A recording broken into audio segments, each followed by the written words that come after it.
Welcome to American Roundtable. I'm Al Spry, here with a very nice person we're interviewing today on American Roundtable. This is Kim Capes, founder of In Harmony with Nature Wolf Sanctuary. Kim, welcome to American Roundtable. Thank you very much.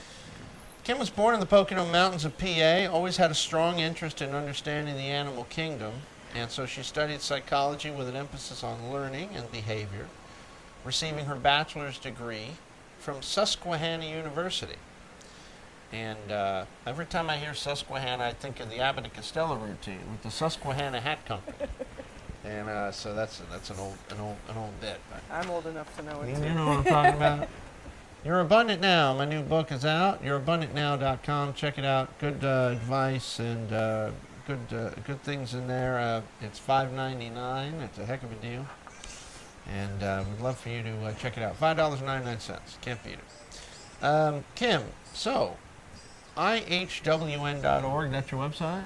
Yes, indeed. ihwn.org. How did you get involved in tell us a little bit about yourself, kind of just your background first, before we jump into it. Well, it's really interesting how life takes its turns, and if you just roll with those speed bounces, you end up in a place where you are and happy about it, and everything seems like an upheaval when it's happening, but in the end, it was perfect. So as I left Susquehanna University and navigated south in my life, spent some time in Virginia as a firefighter. Okay. After 9/11, I injured my back and had to change careers, so navigated further south to Florida, where I started a small organization to rescue parrots and reptiles. Mm-hmm. And that evolved into dogs and cats and other animals. And then the way life rolls, I ended up becoming the Wolf Lady of Orlando, and IHWN, In Harmony with Nature, evolved into a wolf and wolf dog sanctuary.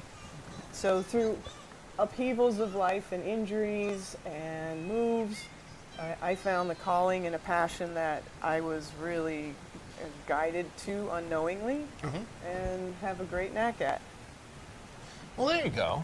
That's great. That's great. You obviously came to Florida and started, you said you started with birds and reptiles, right? Yes. Interesting species that there's not a lot of rescues out there to help the parrots and the reptiles that are all in the pet industry. And I had dabbled in the Virginia area with the parrots and reptiles and gained experience, so that's what I thought my forte would be with, understanding little snakes and lizards. It's different from wolves, right? And, yeah, quite a bit different. I would say that's a whole different kind of thing.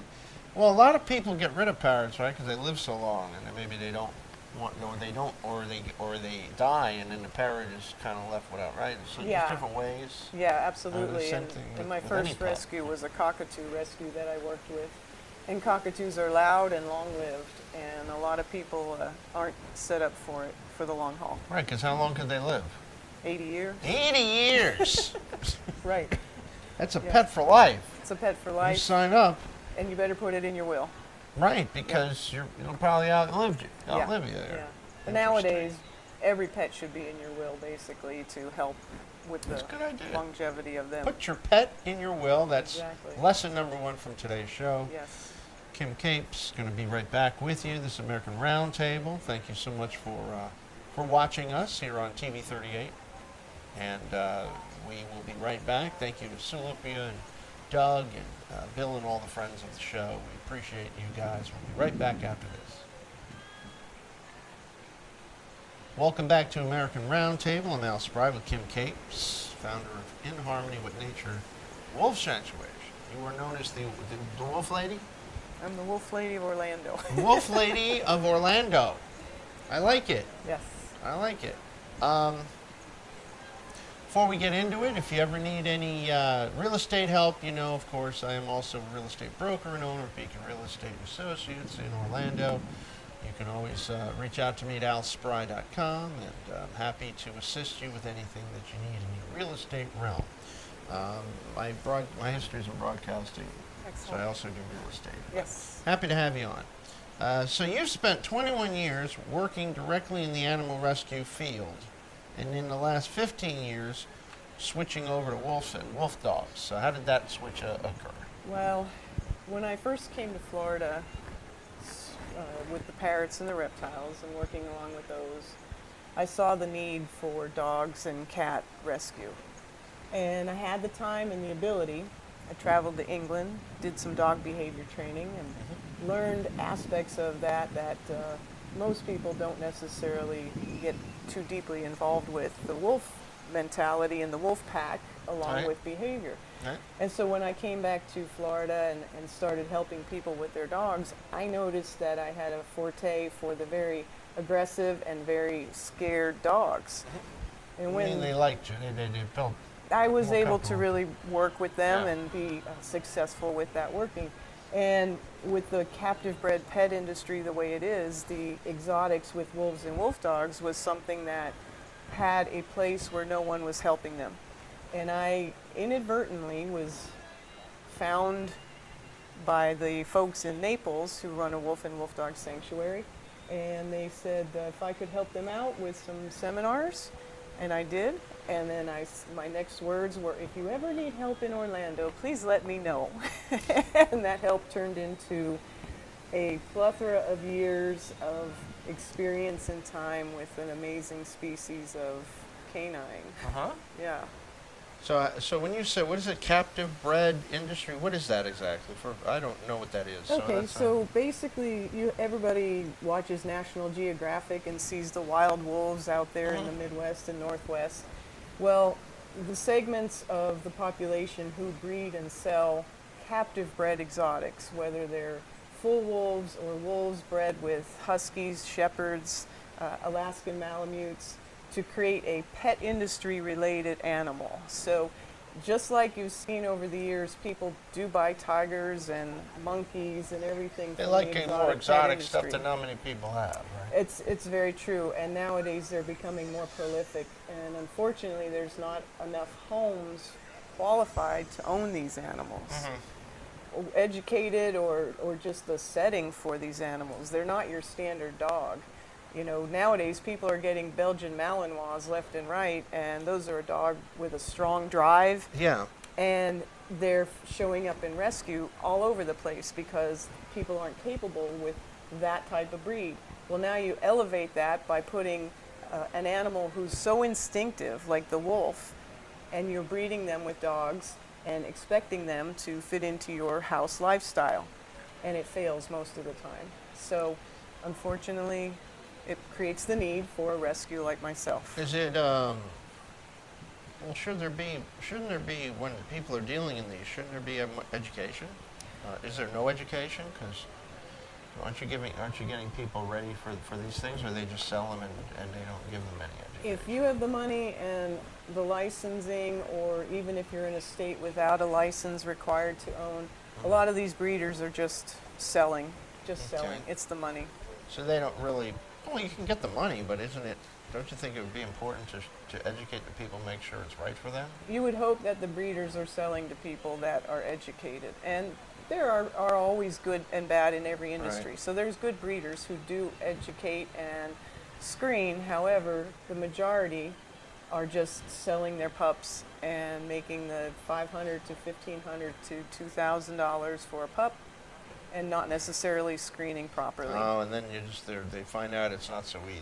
They find out it's not easy. They get rid of them. And they dig out of their backyard and climb their fence and end up in animal control. Ah, and then you help. And then Well, I we'll help, talk yes, more about the yes. help after this on American Roundtable on TV 38 WHTO.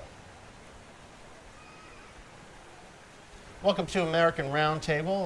Welcome back. I appreciate you guys checking us out. Thanks a lot. We're also on Facebook, facebook.com/USA Roundtable. It's the easiest way to find us. Facebook.com/USA Roundtable. Join our page.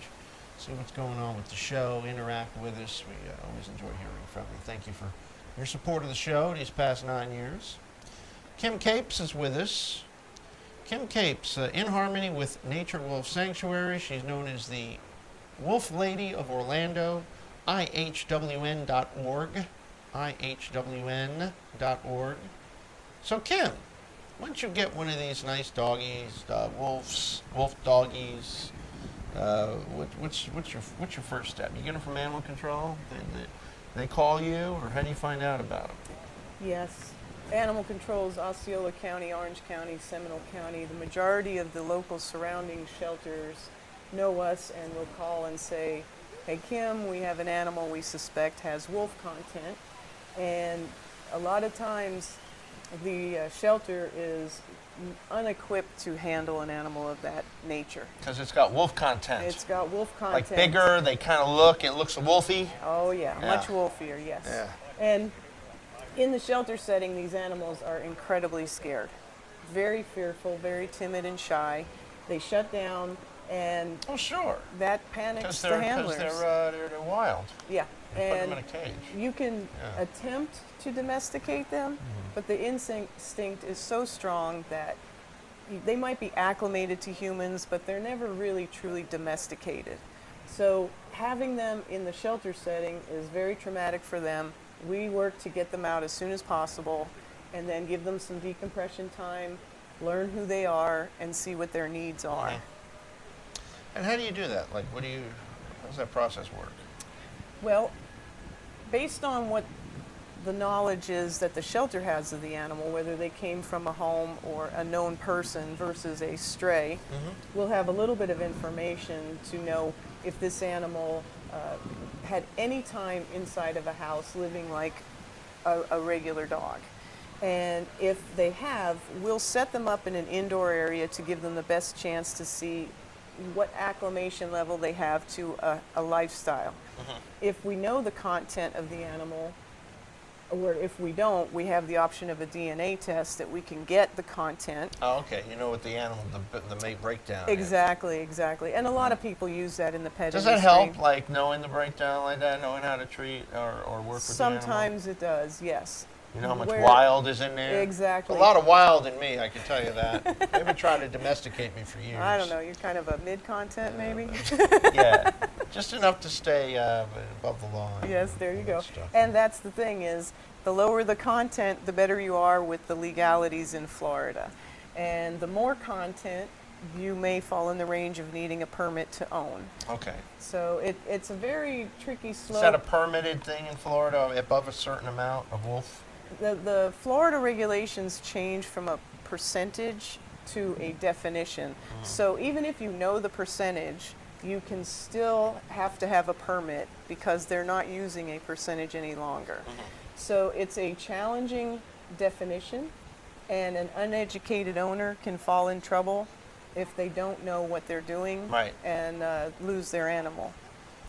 Oh, yeah. It's always the animal that suffers. That's Sure. the problem with people. Well, it's and- not the animal's fault. I mean, Nope, it's not the animal's fault. they're being handled and mishandled and sold to this person. You know, these Right. people, and they maybe sometimes bond, and then they let them go, and Right, then they're with you. And exactly.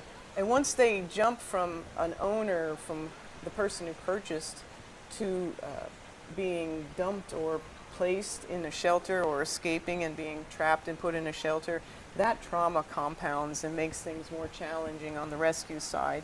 And it could take years, and sometimes some animals will always retain that fearfulness and lack of trust because of the early upbringing. Yeah, the trauma. Yeah, I mean, animals experience trauma just like people do. Yeah, and And, sometimes more. I mean, it's really good that you're giving them a safe space. And then on your site, there's places people can donate at the ihwn.org. Yeah, absolutely. On our website, ihwn.org, we have a donate button, and we are totally contingent on money from the public. We'll be right back. Some final thoughts from Kim on American Roundtable right after this. All right, welcome back. Kim Capes is with us. Kim Capes, founder of In Harmony with Nature Wolf Sanctuary. Thanks for coming on the show, Kim. So happy to be here. How do you get your funding? This is your full-time gig, right? It's all you do. This is all I do. Wolfing. You're I wolfing do it. wolfing 24/7. 24/7 wolfing. Yes. And if I have a few hours off, I need a babysitter.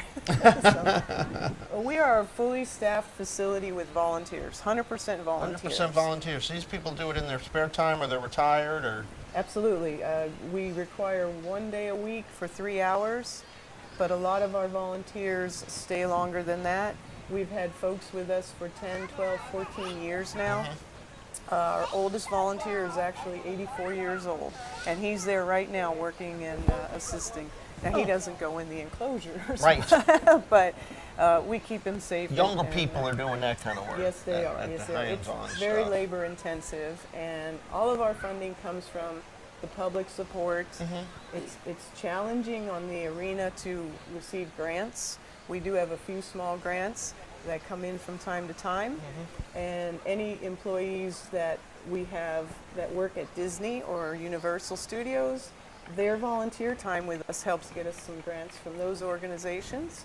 And then it's just by the good-natured spirit of people who love wolves and wolf dogs and see what we do making donations. And you live there, or you? I you have, the charity owns our facility, Okay. and I have a room and board trade-off for security. So this is your life. This is my You're life. there. All the time, yes. Glad to get you out for a few minutes. It's funny being out in public sometimes. You don't know whether to talk or howl? Is that what Exactly, it is? exactly. So, but the kids know when I'm coming home because the wolf You'll kids, hear them? the wolf They'll kids, start howling they and- won't and always bark. start howling, but the volunteers will tell me that they started to get excited and run around, and I can see when I'm can sense pulling you? in. They know I'm coming down the road. Yep. They're very intense with their senses. So this is something you're pretty much going to do for the rest of your life. This is where you feel at home. Yeah, this is a passion. This is a service to the community. This is a real desire to help bring education about a species that's misunderstood and maligned, and Because of those old horror movies, probably, right? The old Wolfman horror and all that, movies and and- Wolfbane and yes, and the Wild West, Wild and wolves. the wolves are disseminating the cattle, and it's a sad plight that a gap needs to be bridged to help Right. educate. Right. It's not same with bats. Bats and wolves get a bad rap. all the time. Absolutely. Because of Hollywood. Right. Yes. Yeah. They're an amazing animal, and the intelligence, the ingenuity is what has allowed them to survive in nature. Even with our reintroduction of wolves back in the early 90s in Yellowstone, the wolves were already reintroducing themselves on their own. So this is a species that we've wiped out almost to extinction, Right. can come back if we just stop the human pressure. Like the buffalo. Like the buffalo is a bison. great example. The Yeah. bison, yes, Yeah. yeah. It's just that in captivity, you really change some things, and they are a beautiful animal. I love them. I absolutely understand them, and they really heighten your own awareness because they're so astute at the qualities of nature. But So what's the ultimate goal? Like, are they just there to live, or do you get them homes, or is it both, or what's the when you bring them in? What's the timeline, and how does it's that work? both. So over the years, we've been able to place probably 75 to 100 wolf dogs that have the lower content into home settings. And then the 20 animals that we have, 23 animals that we have currently range from full wolf to higher content wolf dogs. Those guys are sanctuary with us. They will have to stay with us for their life. Just stay there. Just stay And there. how long they live? Just like the big dogs, 12, 14 years. Yep. And sometimes You there's... can't release them though, right? No, they are non-releasable. Anything bred in captivity has to stay in captivity. And their genetics would mess up the wild population. Plus, Right. there's no wild wolves in Florida anymore. So there were back in the day. Yeah, and I'm not sure how long ago the last spotting of any evidence was, but it would have been the eastern wolves that would have been on this side of the world. Not too many eastern wolves, you don't think? They're all in the west, right? The wild ones. Yes, the gray wolves out in the wild in the west, and they're an amazing animal with a necessary understanding and not fear. They're not. There's no need to fear them, but more of a respect. Right. And I think that's why people want to own a piece of the wild, is by cultivating a wolf dog and creating a pseudo-domesticated animal that you can bring into your home. it's like owning a piece of the wild. And they want that kind of wild experience. Absolutely, yeah. They just don't know what they're getting into sometimes. Right, and the ego side of things often gets the animal in even more trouble when you're walking down the street and somebody says, "Oh, is that a wolf?"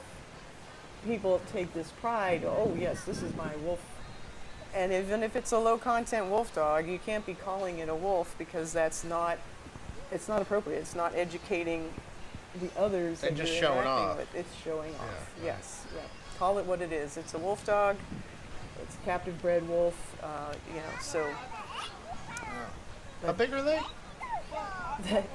people will think that they're so much bigger than they are. There's a lot of fur. So the females tend to be 70, 80 pounds, and the males tend to be about 90 to 110 pounds.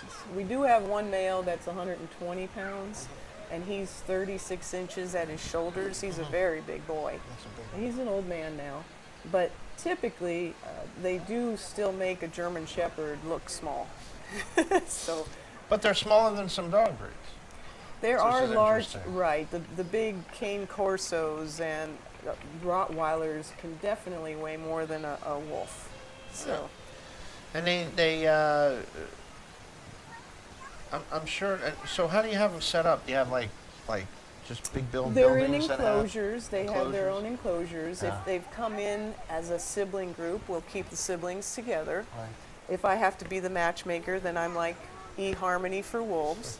And but we build enclosures to keep them in a contained area with conducive family-like setting. And a I'm very glad you said enriched- eHarmony and not Tinder. The Tinder for wolves, I heard, is pretty rough.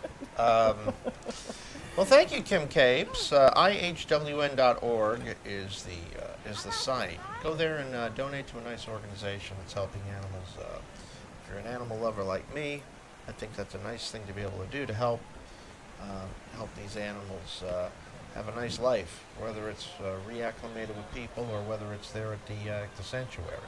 I just want to thank you again. I really appreciate this. Thank you very much. All right. This is American Roundtable. Al Spry signing off. Hope you check us out next week and have a great day.